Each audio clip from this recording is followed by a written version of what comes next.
السلام علیکم۔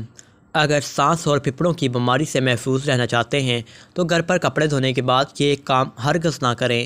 Urdu tips by عادل کی نئی ویڈیو میں اکثر ایسا ہوتا ہے کہ خواتین کپڑے دھونے کے بعد انہیں اندر کمروں یا صحن میں ہی خشک ہونے کے لیے ڈال دیتی ہیں۔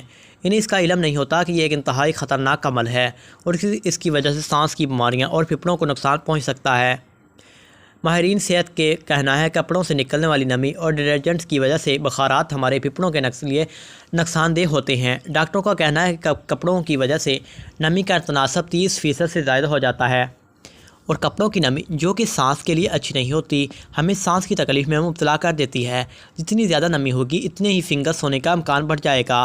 کچھ کپڑوں میں 2 لیٹر سے بھی زائد پانی ہوتا ہے جس کی وجہ سے کمرے میں نمی تیزی سے بڑھتی ہے۔ کچھ لوگوں کے لیے شاید یہ سنگین مسئلہ نہ ہو، لیکن جو لوگ پہلے ہی دمے یا کینسر کا شکار ہوں انہیں اس سے کافی مشکلات پیدا ہو سکتی ہیں۔ تاہم نارمل لوگوں کے لیے بہتر ہے کہ وہ احتیاط کریں۔